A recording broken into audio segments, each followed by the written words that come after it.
HarperCollins presents Ladies' Night by Amie Kaufman and Megan Spooner, read by Helen, Keeley, and Barbara Rosenblat.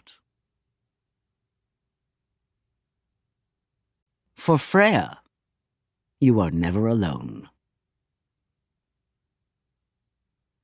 Imagine a castle.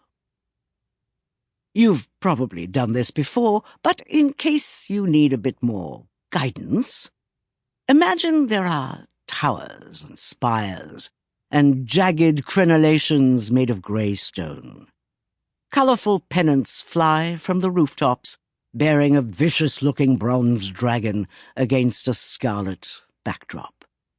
There's a drawbridge on thick iron chains and a moat, because so long as we're imagining a castle, we might as well imagine a cool one with a moat. Maybe there are even crocodiles in the moat. No one told you this had to be realistic, after all. If you want crocodiles, you can have them. The castle sits on a slight hill, overlooking several acres of fields, kept clear to make sure no one can creep up on anyone inside the castle walls. At the base of the gently sloping grassy rise is a reasonably sized town, spread out in a ring full of all the sorts of shops you might expect. Places to buy and sell equipment, an alchemist tucked underneath a subtle sign bearing the mark of a hedge witch selling love potions. There's the tavern, where all the heroes go to drink mead and recount their adventures, which sports a big sign proclaiming, "On Thor's days we have ladies' night." The streets are packed earth, and the buildings are roofed with thatch, and it all looks a bit nerve-wrackingly flammable. This, by the way, is what people refer to as foreshadowing. But more on that later. Today, it just so happens, is market day. The streets, already crowded with shops, have sprouted tents and stalls and colourfully draped wagons belonging to vendors from far and wide.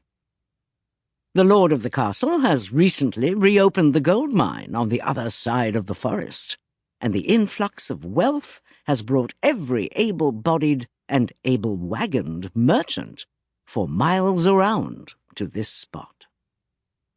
Every inch of space on the outskirts of the market is filled with horses and donkeys, as well as a pair of extremely anachronistic llamas. Nobody is sure who they belong to, and they spit if you go too close, so we'll avoid them. Nobles and peasants alike walk down the haphazardly formed aisles of cloth and wagon wheels, while town criers offer to shout about the wares on display for a penny a word. Market day is always a riot of colours and sounds and the smells from baking treats and horse dung. But this time, there's a particular buzz in the air, and an extra dozen or two merchants crammed in among the regulars. It's the last market day before the qualifiers begin for the Tournament of Dragon Slayers, the first time it's ever been held in the little county known as Darkhaven. And people are pretty well psyched.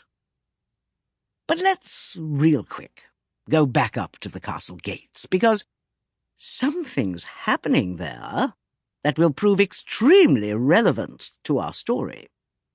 There's a commotion by the entrance to the inner castle, a flurry that builds on itself until the huge oak doors burst open with all the force and inevitability of a hurricane.